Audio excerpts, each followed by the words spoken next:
जय हिंद दोस्तों, स्वागत है आप सभी का आपके अपने परिवार द लॉजिकल साइंस में।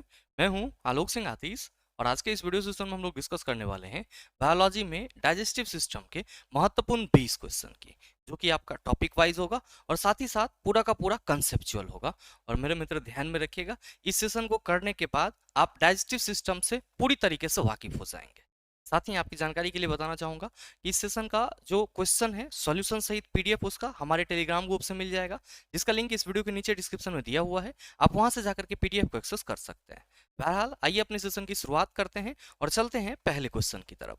मेरे मित्र, आपका जो पहला क्वेश्चन है आज के इस सेशन का, क्वेश्चन नंबर 1 आपसे पूछा जा रहा है कि पाचन तंत्र के चरणों का निम्नलिखित में से कौन सा अनुक्रम सही है। ऑप्शन है उत्सर्जन, अंतर्ग्रहण, अवशोषण और पाचन। फिर है आपका अवशोषण, उत्सर्जन, पाचन और अंतर्ग्रहण। और फिर है अंतर्ग्रहण, अवशोषण, उत्सर्जन और पाचन। और फिर है आपका अंतर्ग्रहण, पाचन, अवशोषण और उत्सर्जन। और आपसे सवाल करा जा रहा है कि पाचन तंत्र यानी कि डाइजेस्टिव सिस्टम का जो स्टेप होता है, उस स्टेप में इन चारों ऑप्शन में से कौन सा सही कदम है। आप सभी क्या कहेंगे कि गुरुजी पहले ये बताओ कि यहाँ पे जो पाचन तंत्र की बात की जा रही है, तो ये पाचन तंत्र क्या होता है। तो मेरे मित्र, आप सभी ध्यान में रखना कि पाचन तंत्र जो है वो आपके बॉडी में आहार नाल, आपके बॉडी में आहार नाल और सहसंबंध, आहार नाल और सहसंबंध पाचक ग्रंथियों का क्या होता है। तो आप सभी कहेंगे बना हुआ एक ट्रैक है, जिसका काम क्या होता है। तो आप कहेंगे सर इसका मुख्य काम होता है भोजन को पचाना, यानी कि फूड का डाइजेशन करना, भोजन को पचाना। अब मेरे मित्र, आप सभी ये ध्यान में रखेंगे कि हम लोग जो खाना खाते हैं वो जटिल रूप में होता है, और जो हम लोग रोटी दाल चावल खाते हैं उससे हमारा शरीर क्या कर सकता है, ऊर्जा अवशोषित नहीं कर सकता है डायरेक्टली।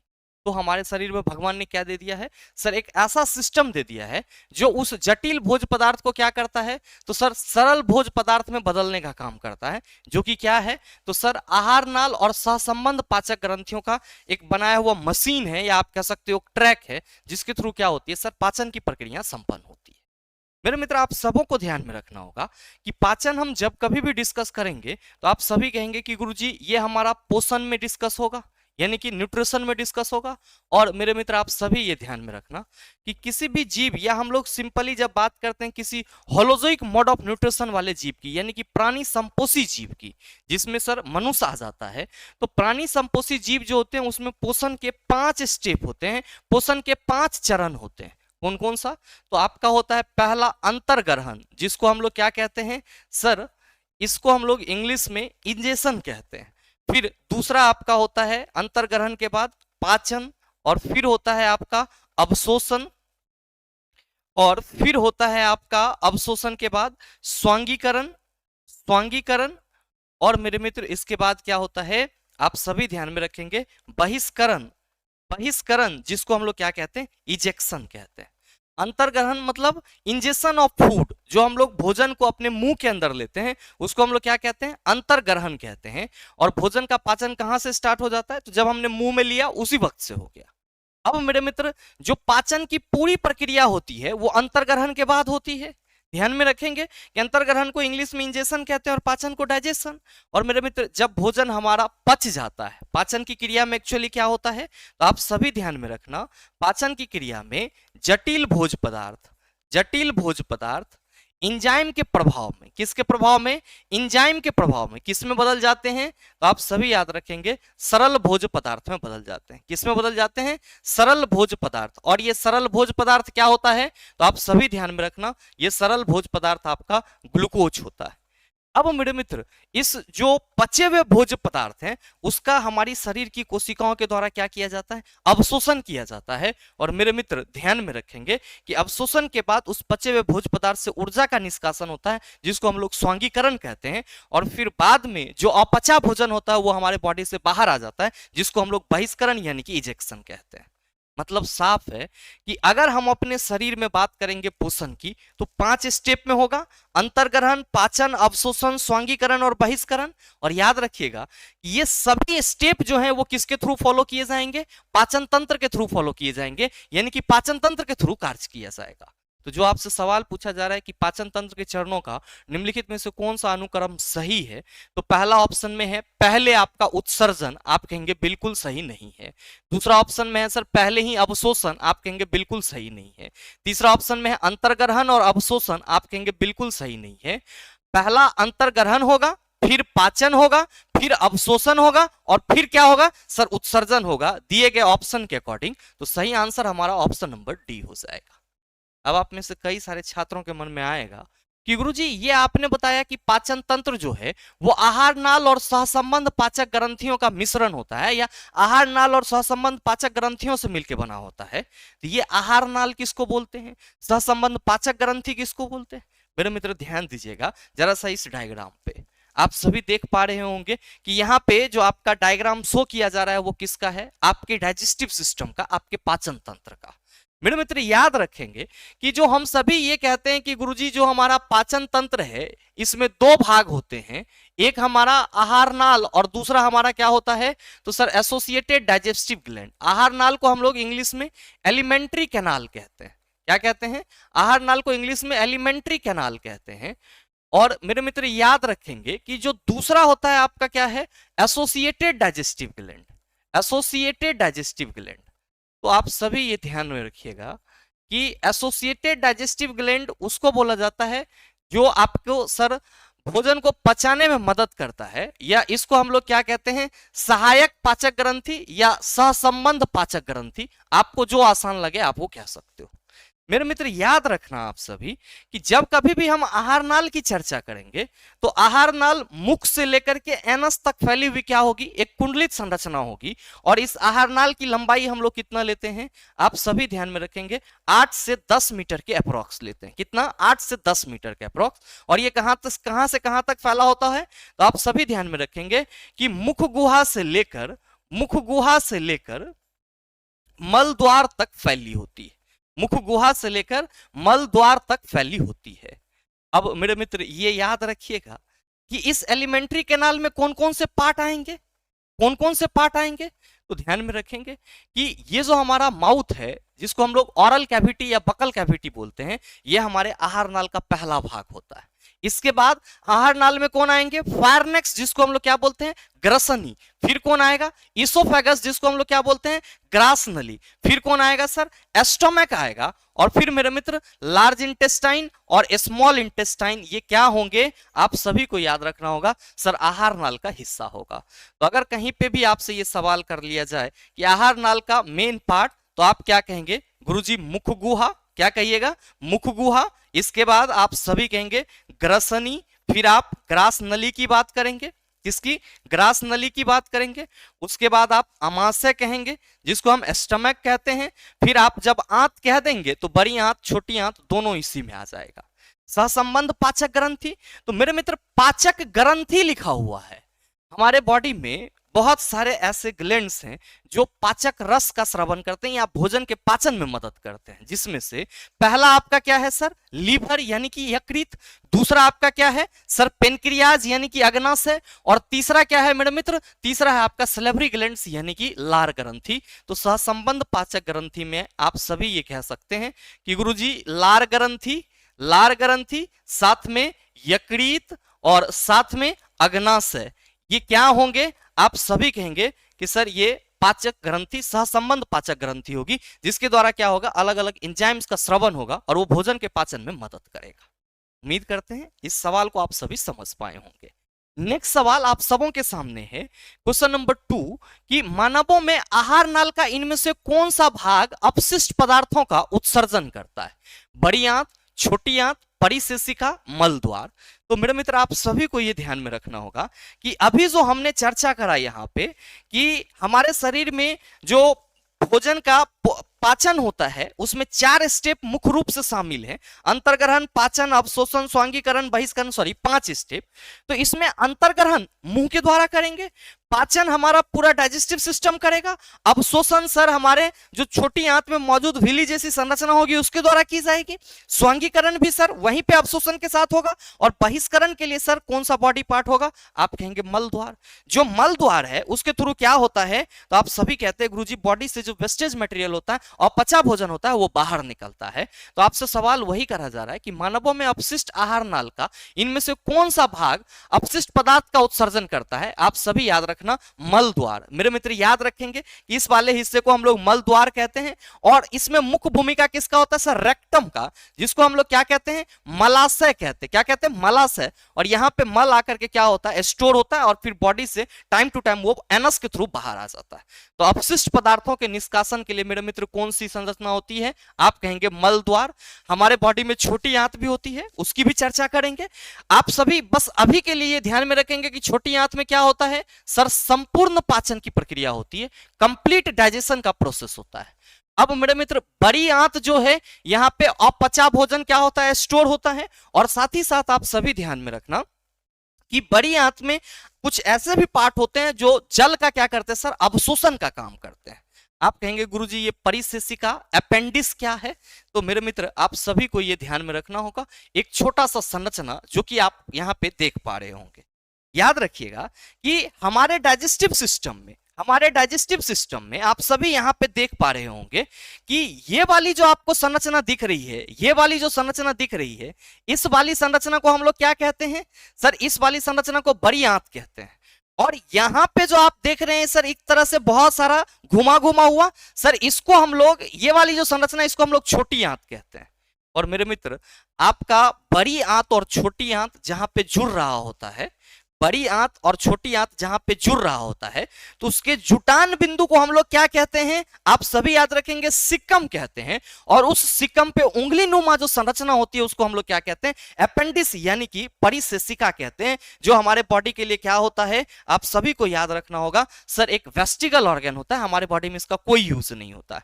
तो मेरे मित्र आपको यह ध्यान में रखना होगा कि बड़ी आंत और छोटी आंत के जुड़ने के जगह को हम लोग सिक्कम बोलते हैं, और इस सिक्कम पे जो ये उंगली जैसी संरचना होती है इसी को क्या बोला जाता है, अपेंडिक्स बोला जाता है, यानी कि परिशेषिका बोला जाता है। और ये परिशेषिका क्या है, तो आप सभी ध्यान में रखना वेस्टिगल ऑर्गन है। क्या है, वेस्टिगल ऑर्गन है। और मेरे मित्र वेस्टिगल ऑर्गन का हमारे बॉडी में कोई उपयोग नहीं होता है, वेस्टिगल ऑर्गन का हमारे बॉडी में कोई उपयोग नहीं होता है, ये चीज ध्यान में रखेंगे। नेक्स्ट सवाल देखिए, क्वेश्चन नंबर 3 आपसे पूछा जा रहा है कि पाचन के संदर्भ में गलत कथन को पहचाने। अभी जस्ट आपने देखा है कि पाचन की जो प्रक्रिया होगी उसमें अंतर्ग्रहण, पाचन, अवशोषण, स्वांगीकरण, बहिष्करण ये सभी शामिल होंगे। अगर हम एक लाइन से इस सभी चीजों को लिखना चाहें तो आप सभी क्या कहेंगे कि गुरुजी पहले हमारा अंतर्ग्रहण आ जाएगा, पहले हमारा अंतर्ग्रहण आएगा, फिर आप कहेंगे पाचन आएगा, और फिर आप कहेंगे गुरुजी अवशोषण आएगा, और फिर कौन आएगा, आप कहेंगे गुरुजी स्वांगीकरण आएगा, और फिर कौन आएगा, आप कहेंगे इसके बाद बहिष्करण आएगा, यानी कि इसके बाद इजेक्शन की प्रोसेस होगी। मेरे भाई आपको यहाँ पे पाचन के संदर्भ में गलत स्टेटमेंट सेलेक्ट करना है। और ध्यान दीजिए कि पहला ऑप्शन में कहा जा रहा है कि अवशोषण स्वांगीकरण से पहले लेकिन पाचन के बाद होता है। कहा जा रहा है कि अवशोषण स्वांगीकरण से पहले, तो आप देख रहे हैं कि अवशोषण स्वांगीकरण से पहले है, लेकिन ये पाचन के बाद क्या है, आप कहेंगे सर लेकिन ये पाचन के बाद होता है। तो पहला स्टेटमेंट आपका बिल्कुल सही है। दूसरा है कि स्वांगीकरण अंतर्ग्रहण से पहले हो जाता है, मतलब ये वाली जो प्रोसेस है एसिमिलेशन की, ये इंजेक्शन से पहले हो जाता है। क्या ये संभव है?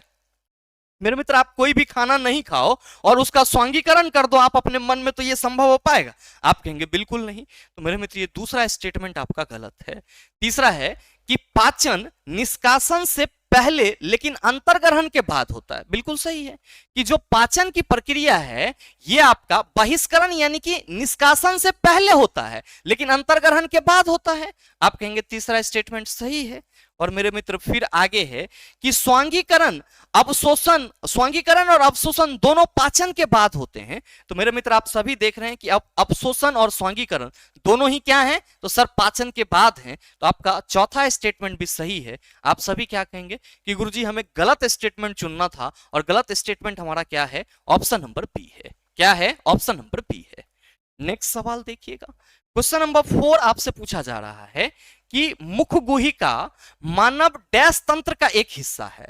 मेरे मित्र, आप सभी ने अभी जस्ट देखा है कि मानव पाचन तंत्र का हिस्सा कौन होगा? आप कहेंगे गुरुजी मुखगुहिका, बकल कैविटी। तो सही आंसर हमारा ऑप्शन नंबर सी हो जाएगा। अब ध्यान देना यहां पे कि अगर हम बात करेंगे किसकी? मुख गुहा की। किसकी बात करेंगे? मुख गुहा की। तो याद रखेंगे इसी को हम बकल कैविटी, इसी को हम बकल कैविटी या फिर ऑरल कैविटी भी कहते हैं। बकल कैविटी या फिर क्या कहते हैं? ऑरल कैविटी भी कहते हैं। याद रखेंगे कि ये जो मुख गुहा है इसमें आपको मुख्य रूप से दो चीजें नजर आएगी।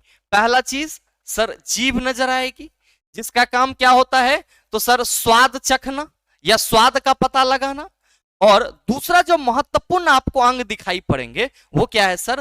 दांत यानी कि टीथ आपको दिखाई पड़ेगी। मेरे मित्र याद रखिएगा कि ये जो दांत यानी कि टीथ और ये जो जीभ है, इस दोनों का काम क्या है सर? इस दोनों का काम है, एक का काम है भोजन का स्वाद चखना, साथ ही साथ भोजन में लार को बढ़िया से मिलाना। और मेरे मित्र जो दूसरा है उसका काम क्या है? तो सर भोजन को टुकड़ा टुकड़ा में तोड़ना। भोजन को किस में तोड़ना सर? टुकड़ा टुकड़ा में तोड़ना। और मेरे मित्र आप सभी को यह ध्यान में रखना होगा कि ये जो दांत हैं, ये जो दांत हैं ये क्या होते हैं? तो सर मनुष्य जो है, मनुष्य में ये दो बार निकलते हैं। एक तो पहला शैशव अवस्था में और दूसरा आपका वयस्क अवस्था में। तो आप सभी को यह ध्यान में रखना होगा कि मनुष्य में जो दांत हैं वो कितने प्रकार के होंगे निकलने के आधार पर? आप कहेंगे दो प्रकार के। ध्यान में रखेंगे, एक को हम लोग क्या कहेंगे? मिल्क टीथ कहेंगे। एक को क्या कहेंगे? Milk teeth. और एक को हम क्या कहेंगे? परमानेंट टीथ कहेंगे। क्या कहेंगे? परमानेंट टीथ कहेंगे। और मेरे मित्र याद रखना कि मिल्क टीथ की कुल संख्या 20 होती है और परमानेंट टीथ की कुल संख्या कितनी होती है? 32 होती है। तो ये चीज भी आप सभी ध्यान में रखेंगे। नेक्स्ट सवाल आपसे पूछा जा रहा है कि निम्नलिखित में से किस में होमोडोंट दांत पाए जाते हैं? ऑप्शन है मछली, फिर है मानव, फिर है तेंदुआ और फिर है घोड़ा। मेरे मित्र अभी हम दांत की चर्चा कर रहे हैं और हमारे सामने सवाल ये आया कि जो होमोडोंट दांत होते हैं वो किस में पाए जाते हैं। अब हमको तो ये पता ही नहीं है। मेरे मित्र आप सबों को ये ध्यान में रखना होगा कि अगर हम लोग बात करते हैं किसकी? स्तनधारी की। किसकी बात करते हैं? स्तनधारी की। तो स्तनधारी में सामान्यतः दांत, स्तनधारी में सामान्यतः दांत कैसा होता है? तो आप सभी को यह याद रखना होगा कि गर्तदंती होता है। गर्तदंती, जिसको हम लोग थेकोडेंट बोलते हैं, थेकोडेंट बोलते हैं। और दूसरा क्या होता है? द्वियारदंती, द्वियारदंती, जिसको हम लोग क्या बोलते हैं? डाइफोडेंट बोलते हैं। क्या बोलते हैं? डाइफोडेंट बोलते हैं। और मेरे मित्र तीसरा क्या होता है सर? विषमदंती। मनुष्य में या स्तनधारी में जो दांत होते हैं वो मुख्य रूप से ये तीन प्रकार के देखने को मिलेंगे। पहला थेकोडेंट, फिर आपका डाइफोडेंट और फिर आपका हेटेरोडेंट। हेटेरोडेंट। अब मन में सवाल आ रहा होगा कि गुरुजी हेटेरोडेंट तो आपने बताया, क्या होमोडेंट भी होता है? बिल्कुल होता है, यहाँ पे दिया हुआ है, हम चर्चा करेंगे इसकी। लेकिन सवाल ये है कि गुरुजी आपने जो ये बताया कि स्तनधारी में सामान्यतः तीन प्रकार के दांत देखने को मिलेंगे, गर्तदंती, द्वियारदंती, विषमदंती। तो ये क्या होगा? मेरे मित्र ध्यान रखना कि गर्तदंती का मतलब क्या हुआ कि जो हम लोग का दांत है वो जबड़ा में धसा हुआ है। मतलब ये थको, मतलब किसी चीज को ठोक नहीं देते उस तरीके से। तो मनुष्य के जो दांत होते हैं वो सर ऊपरी जबड़ा और निचली जबड़ा में धसे हुए रहते हैं, इसीलिए इसके दांत को हम लोग गर्तदंती यानी कि थेकोडेंट बोलते हैं। अब मेरे मित्र ध्यान देना, अभी जस्ट हमने चर्चा करा है कि मनुष्य में जो दांत होते हैं सर वो दो प्रकार के हो सकते हैं on the basis of their origin, निकलने के बेस पे, मिल्क टीथ और परमानेंट टीथ। मेरे मित्र याद रखेंगे कि मनुष्य में दांत दो बार निकलते हैं, इसीलिए मनुष्य के दांत को क्या बोला जाता है? डाइफोडेंट बोला जाता है। मनुष्य में सर दांत दो बार निकलता है, इसीलिए मनुष्य के दांत को क्या बोला जाता है? द्वियारदंती यानी कि डाइफोडेंट बोला जाता है, जिसमें एक बार शैशव अवस्था में निकलता है जिसको हम लोग मिल्क टीथ कहते हैं और उसकी संख्या आप कहेंगे 20, और दूसरा सर वयस्क अवस्था में निकलता है जिसकी संख्या सर 32। हमारे ऊपरी जबड़े और निचली जबड़े में क्या होंगे? आप सभी कहेंगे गुरुजी 16 दांत होंगे। अब विषमदंती क्यों बोलते हैं? इसलिए बोलते हैं कि जो मनुष्य के दांत होते हैं वो अलग अलग प्रकार के होते हैं। आपके पास जो सर 32 दांत है तो ये 32 दांत एक जैसे नहीं है।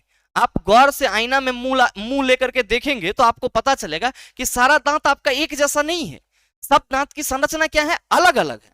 मनुष्य में मेरे मित्र जो दांत होते हैं बेसिकली वो 4 प्रकार के होते हैं। कौन कौन सा, तो आप सभी ध्यान में रखना कि पहला होता है आपका इंसीजर।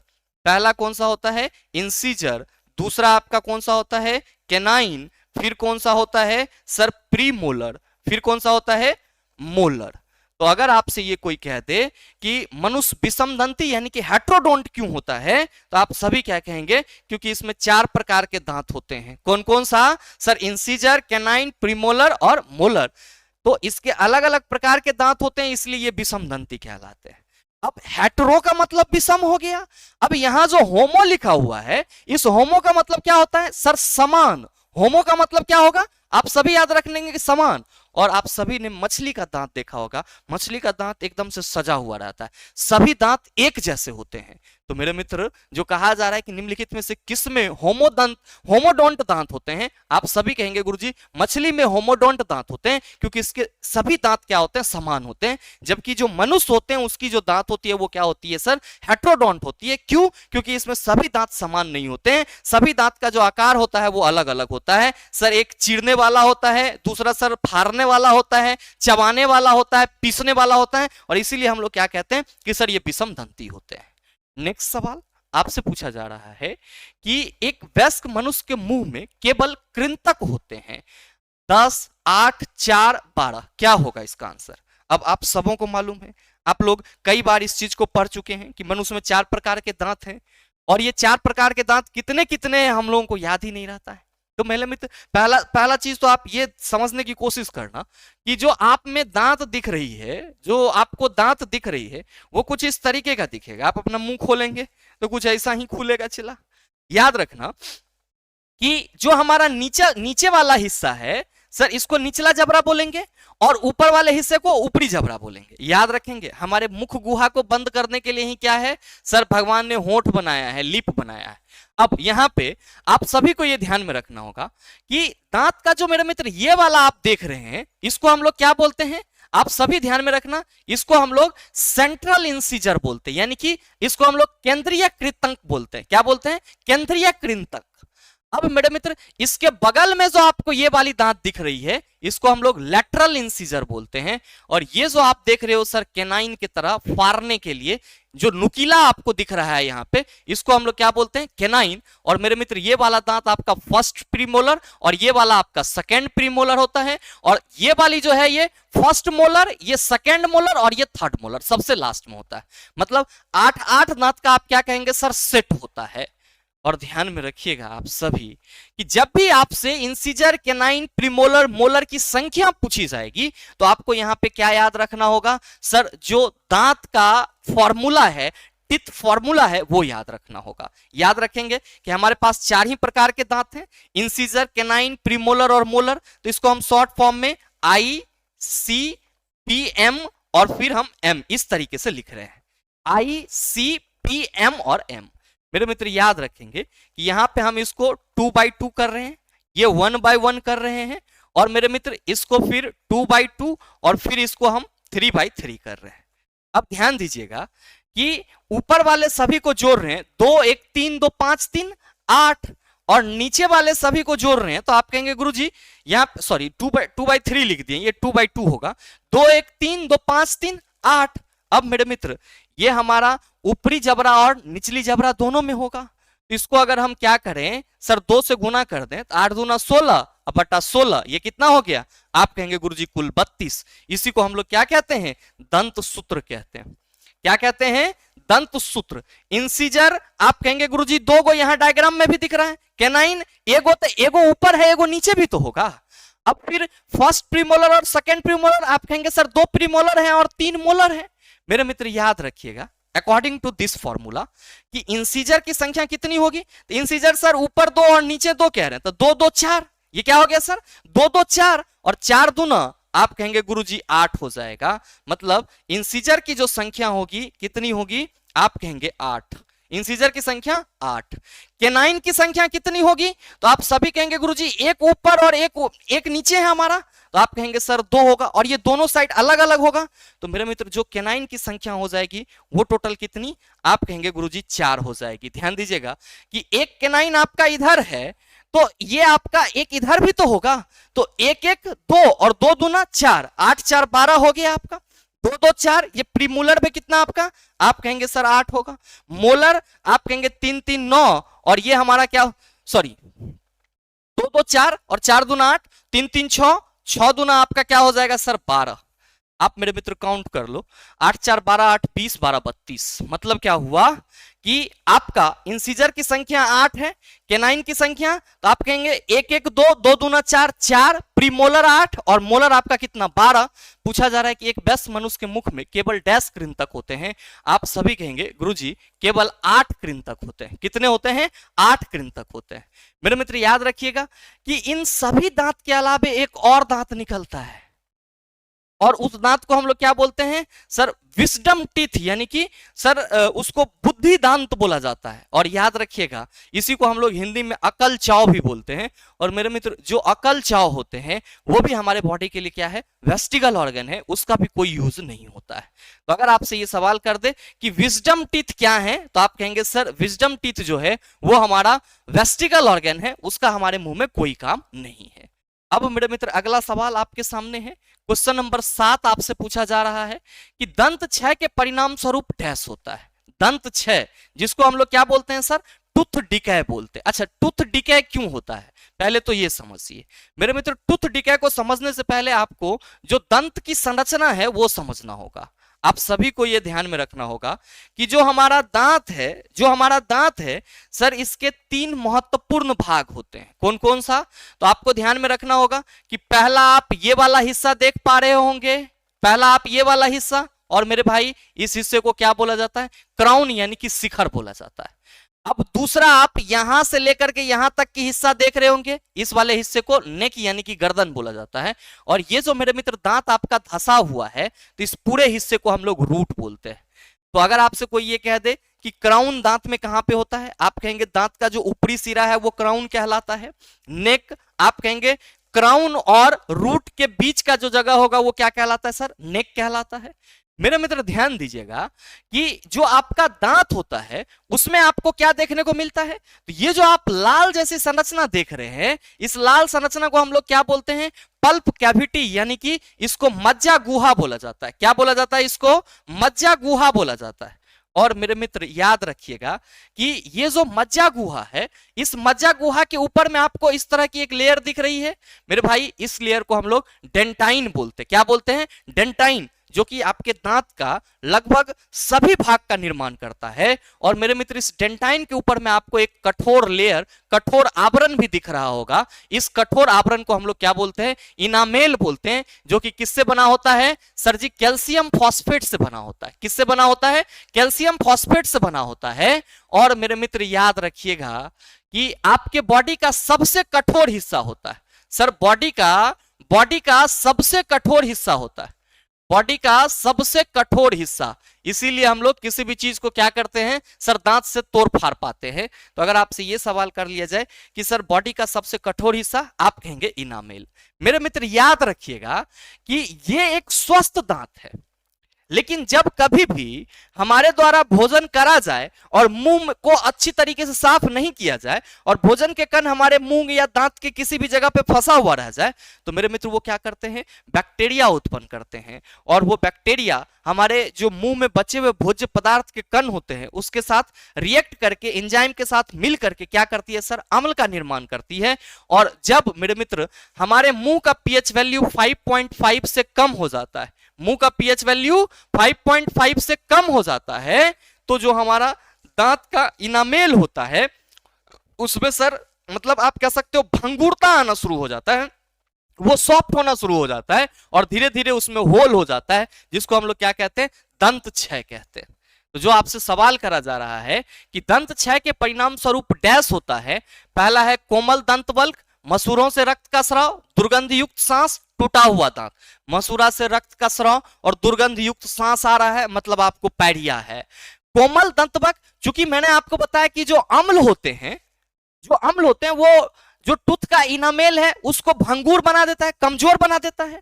मतलब साफ है कि दंत क्षय के दौरान क्या होगा, आप कहेंगे सर कोमल दंतवल्क हो जाएगा, यानी कि सॉफ्टेंड इनामेल हो जाएगा, और कुछ दिन के बाद उसमें होल हो जाएगा और वो दर्द का कारण बनेगा। और मेरे मित्र इसीलिए क्या कहा जाता है कि खाने के बाद मुंह की जो सफाई है वो अच्छी तरीके से होनी चाहिए।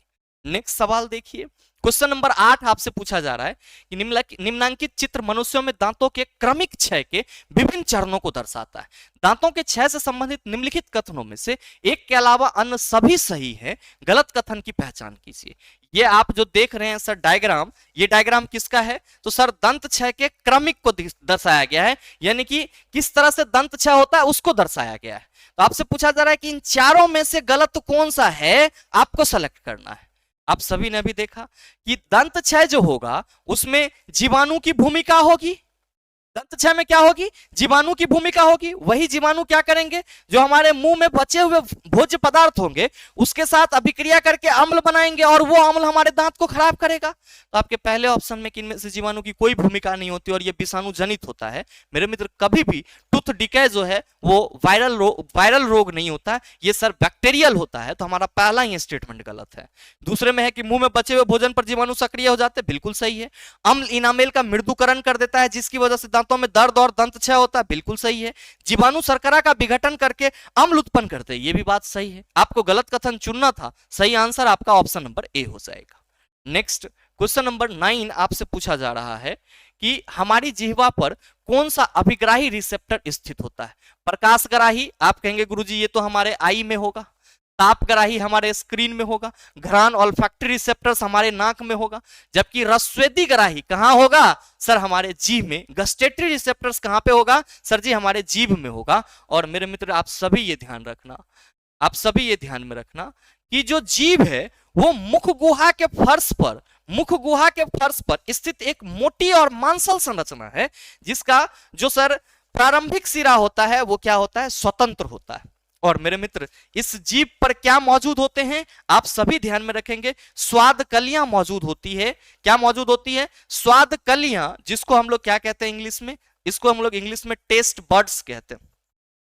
और यही टेस्ट बर्ड्स स्वाद को डिटेक्ट करने में मदद करती है, यानी कि स्वाद को पहचानने में मदद करती है, स्वाद को डिटेक्ट करने में मदद करती है। अब मेरे मित्र ये याद रखेंगे कि हमारे जीभ में जो टेस्ट बर्ड्स की टोटल नंबर होता है वो कितना होता है, तो आप सभी याद रखना 2000 से 10,000 के बीच हमारे जीभ में क्या होते हैं, स्वाद कलियां पाए जाते हैं। और सर जीभ के अलग अलग भाग से क्या किया जाता है, अलग अलग स्वाद को डिटेक्ट किया जाता है। जैसे मेरे मित्र जीभ के इस हिस्से से मिठास का पता चलता है, इस वाले हिस्से से सर सॉल्टनेस का पता चलता है, और ये जो जीभ का पीछे वाला हिस्सा है इससे खट्टापन का पता चलता है, और जो सर जीभ का ये वाला सबसे अंतिम पोर्शन है उससे सर बिटर यानी कि तीखापन का पता चलता है। तो आप सभी ये चीज भी ध्यान में रखेंगे। नेक्स्ट मेरे मित्र आपका जो अगला सवाल है वो है क्वेश्चन नंबर 10 कि निम्न में से कौन सा पाचक एंजाइम लार में पाया जाता है। मेरे मित्र याद रखिएगा आप सभी कि लार में पाया जाता है। तो लार कहां से निकलता है, सर लार ग्रंथि से निकलेगा। लार कहां से निकलेगा, लार ग्रंथि से निकलेगा। और मेरे मित्र लार ग्रंथि क्या है, आप सभी याद रखेंगे, सहायक पाचक ग्रंथि। क्या है, सहायक पाचक ग्रंथि। अच्छा ये कहां होगा, आप सभी ध्यान में रखेंगे, सर मुख गुहा में मौजूद होता है, मुख गुहा में। और ध्यान में रखेंगे कितने होते हैं लार ग्रंथि, तो आप सभी कहेंगे गुरुजी 3 पेयर यानी कि 3 जोड़ी। कितने, 3 जोड़ी। मेरे मित्र लार ग्रंथि से क्या स्रावित होगा, आप सभी को यह ध्यान में रखना होगा, लार ग्रंथि से लार स्रावित होता है, जिसको हम लोग इंग्लिश में क्या कहते हैं, सलीवा। क्या कहते हैं, सलीवा। ध्यान रखिएगा कि ये जो लार है मेरे मित्र, इसमें क्या होता है, तो सर 99% जल होता है। इस लार में 99% जल होता है और 1% क्या पाया जाता है, एंजाइम पाया जाता है। और मेरे मित्र इसमें 2 तरह के एंजाइम होते हैं। एक होता है आपका सलेब्री एमाइलेज, एक क्या होता है, सलेब्री एमाइलेज। और दूसरा क्या होता है आपका, तो दूसरा होता है आपका लाइसोजाइम। दूसरा क्या होता है, लाइसोजाइम। इसका काम है भोजन में हानिकारक जीवाणु को मारना, भोजन में भोजन में उपस्थित भोजन में उपस्थित हानिकारक जीवाणु को मारना, भोजन में उपस्थित हानिकारक जीवाणु को किल करना, हानिकारक जीवाणु को किल करना। जबकि मेरे मित्र आप सभी ध्यान में रखना, ये सैलिवरी एमाइलेज क्या करता है, तो सर स्टार्च का विखंडन करता है, यानी कि आपके मुख गुहा में किसका पाचन होता है, स्टार्च यानी कि मंड का पाचन होता है। मेरे मित्र ये चीज आप सभी ध्यान में रखेंगे। तो आपसे जो सवाल करा जा रहा है कि निम्न में से कौन सा पाचक एंजाइम लार में पाया जाता है, तो आप कहेंगे गुरुजी आप कह रहे हैं लार में दो तरह के एंजाइम होते हैं, सैलिवरी एमाइलेज और लाइसोजाइम, और हमारे ऑप्शन में यहाँ पे एंट्रीकाइनोज दिया हुआ है, ये तो होगा नहीं, लाइपेज नहीं होगा, पेप्टाइड नहीं होगा। आप कहेंगे sir amylase is the right answer of this question. और इसका काम क्या है, आप कहेंगे सर एमाइलेज हमारे मुख में स्टार्च का पाचन करता है, यानी कि वो स्टार्च को विखंडित करने का कार्य करता है। मेरे मित्र ये जो एंटीरोकाइनेज एंजाइम है ये कहां से स्रावित होती है, तो ध्यान में रखेंगे ये ड्यूडेनम से स्रावित होती है। कहां से, ड्यूडेनम से स्रावित होती है। और मेरे मित्र ये जो आपका लाइपेज है ये वसा के पाचन में मदद करता है, और पेप्टिडेज को हम लोग क्या बोलते हैं, प्रोटीएज बोलते हैं, जो कि क्या करता है, तो सर प्रोटीन को पेप्टाइड बॉन्ड में अलग अलग करता है। अगला सवाल देखिएगा, क्वेश्चन नंबर 11 पूछा जा रहा है कि लार में मौजूद निम्न में से कौन सा एंजाइम स्टार्च के जटिल अणु को सरल शर्करा अणु में विघटित कर देता है। लार एमाइलेज, लार लाइपेज, लार पेप्सिन, लार ट्रिप्सिन। क्या होगा इसका आंसर। मेरे मित्र ये क्वेश्चन आप सबों के लिए होमवर्क के रूप में दूंगा, सही आंसर क्या होगा नीचे कमेंट करके जरूर बताना, आपके कमेंट का इंतजार रहेगा। अगला क्वेश्चन नंबर 13 आपसे पूछा जा रहा है कि एक मानव जीव में औसतन कितनी स्वाद कलिकाएं होती है। क्या कहेंगे गुरुजी आपने बताया 2000 से 10,000 के बीच, और हमारे पहले ऑप्शन में 2000 से 8000 दिया हुआ है, फिर 50,000 से 1 लाख दिया हुआ है, 1 मिलियन से 10 मिलियन, 10 मिलियन से अधिक। आप कहेंगे ना तो ये होगा, न ये होगा, न ये होगा। 2 से 10 और 2 से 8 सर आप कहेंगे according to option this option is the right answer of this question, क्योंकि 2000 से 10,000 के बीच होती है, लेकिन हमारे ऑप्शन में 2000 और 2000 से 10,000 के रेंज में ऑप्शन नंबर 1 की चर्चा की जा रही है, तो बिल्कुल हमारे इस क्वेश्चन का सही आंसर ऑप्शन नंबर ए होगा। नेक्स्ट क्वेश्चन नंबर 14 पूछा जा रहा है कि मानव में भोजन और हवा के लिए समान मार्ग हैं, कंठ नली, नासागुहा, ग्रास नली, ग्रसनी, the common passage for food and air. मेरे मित्र आप सभी ये ध्यान में रखना कि हमारे बॉडी में जो बॉडी के अंदर जो भोजन जाता है और जो हवा जाता है वो एक ही मार्ग के थ्रू जाता है। और जब आप मुख गुहा को डिस्कस कर लेते हैं तो आपको ये समझना होगा कि मुख गुहा का जो पिछला भाग होता है उसको हम लोग फायरनेक्स यानी कि ग्रसनी बोलते हैं। मुख गुहा का पिछला भाग क्या कहलाता है, फायरनेक्स यानी कि ग्रसनी। मैं यहाँ पे लिखना चाहूंगा इस चीज को, आपको यह ध्यान में रखना होगा कि जब आप जीभ और दांत से परिचित हो जाते हैं तब आप ये याद रखेंगे कि मुख गुहा का पिछला भाग, मुख गुहा बकल कैविटी का पिछला भाग क्या कहलाता है, आप सभी याद रखेंगे ग्रसनी, जिसको हम लोग क्या कहते हैं, फायरनेक्स कहते हैं। और मेरे मित्र ये जो ग्रसनी होते हैं पिछला भाग ग्रसनी कहलाता है। और ध्यान में रखिएगा कि ये जो ग्रसनी होते हैं इसमें 2 छिद्र होते हैं। ग्रसनी में क्या होते हैं सर, 2 छिद्र होते हैं, इसमें 2 छिद्र होते हैं। कौन कौन सा होता है, तो एक होता है आपका निगल द्वार, एक क्या होता है, निगल द्वार, जिसको हम लोग क्या बोलते हैं, गुलेट्स बोलते हैं। निगल द्वार को क्या बोलते हैं, गुलेट बोलते हैं। और मेरे मित्र दूसरा क्या होता है आपका, तो आप सभी ध्यान में रखेंगे कंठ द्वार। दूसरा क्या होता है, कंठ द्वार। और ध्यान दीजिएगा आप सभी यहां पे कि निगल द्वार ग्रास नली में खुलता है। ये कहां खुलता है सर, ग्रास नली में खुलता है। और ये जो कंठ द्वार है ये कहां खुलता है सर, श्वास नली में खुलता है, श्वास नली में खुलता है। अब मेरे मित्र आप सभी को यह ध्यान में रखना होगा, आप सभी को यह ध्यान में रखना होगा कि जो मुंह का पिछला भाग है आपका, जैसे कि आप सभी देख पा रहे होंगे ये आपका टंग यानी कि जीभ है, तो इसका पिछला वाला भाग ये होगा। अब पिछला भाग में आप जो यहां पे देख रहे हैं मेरे मित्र, तो ये पीछे वाला हिस्सा दोनों के लिए समान होता है।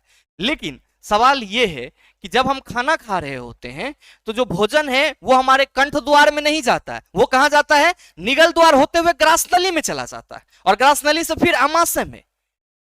तो सवाल ये है कि सर जब हम सांस लेंगे, खाना खाना खाएंगे, तो ऐसा नहीं होगा कि कंठे में भोजन चल जाएगा फिर हम ये कह सकते हैं कि सर निगल द्वार में हवा चल जाएगा। मेरे मित्र इसके लिए भगवान ने क्या करा है, एगो ठेपी बना दिया है जिसको हम लोग एपिग्लोटिस कहते हैं।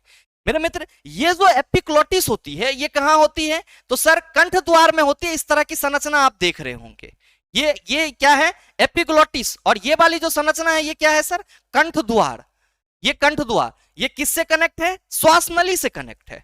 अब याद रखना यहां पे कि यहीं पे आप एक संरचना देख पा रहे होंगे, ये वाली संरचना आप सभी ध्यान देना गौर से कि यहां पे इस वाली संरचना को हम लोग क्या कहते हैं सर, इस वाली संरचना को हम लोग ईसोफेगस यानी कि ग्रास नली कहते हैं। ईसोफेगस यानी कि ग्रास नली कहते हैं। तो मेरे मित्र जब हम लोग भोजन करते हैं तो ये एपिग्लोटिस अपने आप कंठ द्वार के ऊपर आ जाती है। कंठ द्वार हमारा पैक हो गया, भोजन कहां जाएगा सर, ग्रास नली से होते हुए अमाशय में चला जाएगा। लेकिन जब हम खाना नहीं खा रहे होते तो सर ये जो हमारा हवा है वो कहां चला जाएगा सर, कंठ में चला जाएगा। तो मेरे मित्र अगर आपसे ये सवाल पूछ लिया जाए कि निम्न में से ऐसी कौन सी संरचना है जो मनुष्य में भोजन को कंठ द्वार में नहीं जाने देती है, तो आप कहेंगे एपिग्लोटिस। कौन सी संरचना है, एपिग्लोटिस। और मानव में भोजन और हवा के लिए समान मार्ग कौन सा होगा, आप सभी कहेंगे गुरुजी ग्रसनी, फायर नेक्स, जिसमें कितने छिद्र होंगे, आप कहेंगे 2, जो कि निगल द्वार और कंठ द्वार कहलाएगा। अगला सवाल देखिए, क्वेश्चन नंबर 15 पूछा जा रहा है कि निम्नांकित चित्र मानव आहार नाल के एक भाग को दर्शाता है, इस भाग में कौन सी क्रिया हो रही है और कैसे। पहला ऑप्शन है मौजूदा एंजाइम के कारण क्रमाकुंचन, दूसरा है लयबद्ध संकुचन और पेशीय भित्तियों के शिथिलन के कारण क्रमाकुंचन, तीसरा है लयबद्ध संकुचन और पेशीय भित्तियों के शिथिलन के कारण पाचन, और चौथा है मौजूदा एंजाइम के कारण पाचन।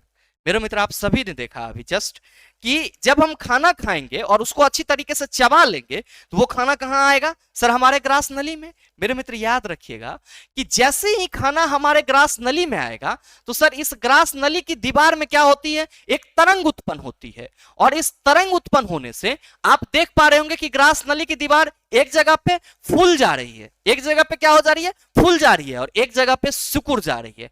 मतलब इसमें क्या हो रहा है, संकुचन हो रहा है, और साथ में क्या हो रहा है सर, शिथिलन हो रहा है। और संकुचन और शिथिलन के चलते जो फूड मटेरियल्स है वो कहां जा रहा है सर जी, अमाशय में जा रहा है। कहां जा रहा है, अमाशय में जा रहा है। और फूड पाइप में भोजन के संकुचन और शीतलन के चलते जो ये गति होती है इसको हम लोग पेरिस्टाल्सिस यानी कि क्रमाकुंचन बोलते हैं। और मेरे मित्र हमारे द्वारा जो भोजन को निगला जाता है वो इसी क्रमाकुंचन गति के चलते कहां पहुंचता है, अमाशय में पहुंचता है। तो आपसे सवाल है, निम्नांकित चित्र मानव आहार नाल के एक भाग को दर्शाता है, इस भाग में कौन सी क्रिया हो रही है और कैसे। पहला ऑप्शन है कि मौजूदा एंजाइम के कारण क्रमाकुंचन, एंजाइम के चलते क्रमाकुंचन नहीं होता है। पेरिस्टाल्सिस मूवमेंट में सर एंजाइम का कोई रोल नहीं होता है। पेरिस्टाल्सिस मूवमेंट सिर्फ और सिर्फ क्या है, तो ग्रास नली का संकुचन और शिथिलन, जिसके थ्रू भोजन क्या होता है, आसानी से सर अमाशय में चला आता है। दूसरा है कि लयबद्ध संकुचन और पेशीय भित्तियों के शिथिलन के कारण क्रमाकुंचन, ये बात बिल्कुल सही है। लयबद्ध संकुचन और पेशीय भित्तियों के शिथिलन के कारण पाचन, यहां पे पाचन तो होगा ही नहीं, ग्रास नली में भोजन के किसी भी चीज का पाचन नहीं होता है। हाँ, मुंह में आप कहेंगे भोजन में मौजूद स्टार्च का पाचन होता है। फिर मौजूद एंजाइम के कारण पाचन, आप कहेंगे बिल्कुल नहीं होगा। Right answer of this question is option number B. सही आंसर हमारा क्या हो जाएगा, ऑप्शन नंबर बी हो जाएगा। नेक्स्ट क्वेश्चन नंबर 16 आपसे पूछा जा रहा है कि पाचन तंत्र के इनमें से किस अंग की आकृति अंग्रेजी वर्णमाला के अक्षर जे के समरूप होता है। मेरे मित्र याद रखिएगा कि अगर हम पाचन तंत्र में बात करेंगे किसकी सर, आकृति जिसकी जे के समान होती है, तो ग्रास नली के बाद भोजन आपका कहां आता है सर जी, अमाशय में आ जाता है। और ये जो अमाशय है इसकी संरचना पे अगर आप गौर फरमाएंगे तो आप क्या पाएंगे कि गुरुजी ये जो संरचना दिख रही है ये हमको जे के तरह दिख रही है। कैसी, जे के तरह। तो जो सवाल आपसे पूछा जा रहा है कि पाचन तंत्र के इनमें से किस अंग की आकृति अंग्रेजी वर्णमाला के अक्षर जे के समरूप होती है, आप कहेंगे सर अमाशय की आकृति अंग्रेजी वर्णमाला के जे के समरूप होती है। अब मेरे मित्र याद रखिएगा कि ये जो अमाशय है, भोजन ग्रास नली से कहां पहुंचा सर, अमाशय में पहुंचा। देख रहे हैं ईसोफेगस है, और ये ईसोफेगस किससे कनेक्ट है सर, इस जो स्टमक है उसके एक पार्ट कार्डिया से कनेक्ट है। तो आपको ये ध्यान में रखना होगा कि अमाशय के 3 महत्वपूर्ण भाग होते हैं। जो अमाशय का पहला भाग होता है, पहला भाग जो होता है अमाशय का, उसको हम लोग क्या बोलते हैं सर, कार्डियक बोलते हैं। क्या बोलते हैं, कार्डियक। और जो मेरे मित्र लास्ट वाला पोर्शन होता है, ये वाली जो आप हिस्सा देख रहे हैं, इस वाले हिस्सा को, इसको हम लोग क्या बोलते हैं, याद रखिएगा, पाइलोरिक बोलते हैं। क्या बोलते हैं, पाइलोरिक बोलते हैं। और मेरे मित्र ये वाली जो आप हिस्सा देख रहे हैं, इसको हम लोग फुंडक बोलते हैं, जो कि अमाशय का क्या होता है, मध्य भाग होता है। मेरे मित्र याद रखिएगा कि अमाशय में क्या मौजूद होता है, अमाशय में जठर ग्रंथि मौजूद होता है। अमाशय में क्या मौजूद होता है, जठर ग्रंथि मौजूद होता है। और ये जठर ग्रंथि क्या करती है, तो आप सभी याद रखेंगे सर, ये जठर ग्रंथि स्रावित करती है जठर रस। किसको स्रावित करती है, जठर रस स्रावित करती है। और मेरे मित्र इस जठर रस में क्या होता है, तो आप सभी याद रखेंगे, श्लेष्मा होता है, म्यूकस होता है, और साथ ही साथ क्या होता है, HCl होता है। क्या होता है, HCl होता है। और निष्क्रिय पेप्सिनोजोन होता है, ये भी याद रखेंगे, निष्क्रिय पेप्सिनोजोन भी होता है, निष्क्रिय पेप्सिन आप कह सकते हो। और मेरे मित्र याद रखिएगा कि अमाशय में पेप्सिन के द्वारा क्या किया जाता है, तो आप सभी याद रखेंगे, प्रोटीन का पाचन किया जाता है। अमाशय में पेप्सिन के द्वारा क्या किया जाता है, प्रोटीन का पाचन किया जाता है। हालांकि आंशिक रूप से अमाशय में वसा का भी पाचन होता है, लेकिन ये जो पेप्सिन है वो क्या करता है सर, अमाशय में जो भोजन में मौजूद प्रोटीन होते हैं उसके पाचन में मदद करता है। और ये जो श्लेष्मा, जिसको हम लोग बलगम बोलते हैं, मेरे मित्र ये क्या करता है, अमाशय की दीवार को इस HCl के प्रभाव से बचाता है। एक्चुअली में अमाशय के जठर ग्रंथि से जो HCl निकलता है, उसका काम होता है जो निष्क्रिय पेप्सिनोजोन है उसको एक्टिव करना, ताकि वो भोजन में मौजूद प्रोटीन को क्या करे, आसानी से पचा पाए। तो मेरे मित्र आपसे अगर कहीं पे भी कोई ये सवाल कर दे कि जो अमाशय है उसका आकार कैसा होता है, आप कहेंगे जे के आकार की तरह होता है। कितने भाग होते हैं, 3। शीर्ष भाग कार्डियक कहलाएगा, मध्य भाग को फुंडिक, और सर जो अंतिम वाला भाग होता है उसको हम लोग क्या कहते हैं, पाइलोरिक कहते हैं। सर इसमें जठर ग्रंथि होती है और क्या स्रावित करता है, जठर रस, जो कि प्रोटीन के पाचन में मदद करता है। और मेरे मित्र अमाशय में जैसे ही भोजन आता है, जो कि जठर ग्रंथि से HCl का स्रावन होता है, तो अमाशय में भोजन कैसा हो जाता है सर, अम्लीय हो जाता है। अमाशय में भोजन कैसा हो जाता है, अम्लीय, एसिडिक हो जाता है। और याद रखिएगा कि आपके शरीर में भोजन के पाचन में कौन सा अम्ल मदद कर रहा है, आप कहेंगे गुरुजी HCl स्रावित हो रही है, तो HCl मदद कर रहा है। अगला सवाल देखो, क्वेश्चन नंबर 17 आपसे पूछा जा रहा है कि हमारा पेट निम्नलिखित में से किस अम्ल का उत्पादन करता है जो पाचन प्रक्रिया में सहायक होता है। आप कहेंगे गुरुजी right answer of this question is option number C, और इसमें हमें कोई डिस्कशन की जरूरत नहीं है। नेक्स्ट क्वेश्चन नंबर 18 पूछा जा रहा है कि समान परिस्थिति में अम्ल की अभिक्रिया से पेट की अंदरूनी परत को बचाने के लिए कौन कार्य करता है, बलगम, जठर ग्रंथि, एंजाइम्स, भिलाई। क्या कहेंगे गुरुजी, ये बलगम यानी कि म्यूकस क्या करता है सर, समान परिस्थिति में अम्ल की अभिक्रिया से पेट की रक्षा करता है। नेक्स्ट सवाल है, क्वेश्चन नंबर 19 पूछा जा रहा है कि उस एंजाइम का नाम बताइए जिसका उपयोग प्रोटीन को पेप्टाइड में रूपांतरित करने के लिए किया जाता है। प्रोटीन को पेप्टाइड बॉन्ड में तोड़ने के लिए किया जाएगा, क्या कहेंगे गुरुजी, पेप्सिन। तो सही आंसर ऑप्शन नंबर बी हो जाएगा। मन में आ रहा होगा कि गुरुजी ये जो जाइमेज है ये क्या करता है, तो मेरे मित्र याद रखिएगा आप सभी कि जाइमेज के द्वारा जो है, जाइमेज के द्वारा शुगर को जाइमेज के द्वारा यानी कि जाइमेज एंजाइम के थ्रू किस में बदल दिया जाता है, तो सर अल्कोहल प्लस CO2 में बदल दिया जाता है। और ये प्रक्रिया कहां में होती है सर, ईस्ट में होती है।